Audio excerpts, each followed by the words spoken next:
શું ખરેખર આપણો દેશ 15મી ઓગસ્ટના દિવસે આઝાદ થયો હતો? અંગ્રેજોએ ભારત દેશ છોડ્યાના 79 વર્ષ બાદ પણ શું દેશનો યુવાન ભણ્યા ગણ્યા પછી રોજગાર પ્રાપ્ત કરી શક્યો? શું દેશમાંથી જાતિવાદનું એ ઝેર ખતમ થઈ શક્યું?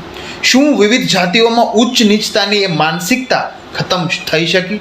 શું આજે આ દેશની દીકરી, બહેન, માતા શું દેશના દરેક વિસ્તારમાં રાત્રે ડર રાખ્યા વગર બહાર નીકળી શકી? શું આપણા દેશમાંથી વ્યસન, દારૂ, ડ્રગ્સ ખતમ થઈ શક્યું?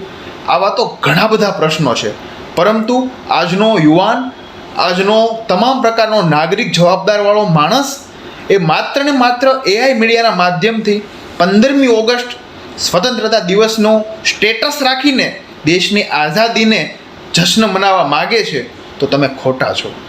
દેશમાં કેટલાય પ્રકારના પ્રશ્નો છે. દેશના યુવાનો રસ્તા ઉપર છે. દેશમાં ક્રાઇમ ખુલ્લેઆમ વધી રહ્યો છે. દેશમાં ભ્રષ્ટાચાર ખૂબ વધી રહ્યો છે. નેતાઓ મનમાની કરે છે. અધિકારીઓ પોતાના મન ફાવે તેવું વર્તન કરે છે દેશની જનતા સાથે.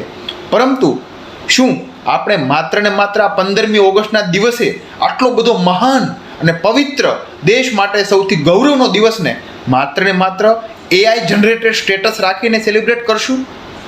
આવો સાથે મળીને 15મી ઓગસ્ટ 2026ના દિવસે આપણે સૌ એક સંકલ્પ લઈએ કે આવનાર સમયમાં ભારત દેશમાંથી બેરોજગારી, ભ્રષ્ટાચાર, નેતાઓની મનમાની, અધિકારીઓની પોતાની ઇજારાશાહીને ખતમ કરવા માટે દેશનો યુવા બોલશે, લખશે અને આ જે લોકો આ દેશને બરબાદ કરવામાં સામેલ છે એની સામે અવાજ ઉઠાવશે. આવો આ સંકલ્પ સાથે આપણે કંઈક આ 15મી ઓગસ્ટ 2026 એક વિશેષ પ્રકારનો સંકલ્પ લઈને એક નવી ઉર્જા સાથે આપણે સૌ આગળ વધીએ એવું આહવાન કરું છું.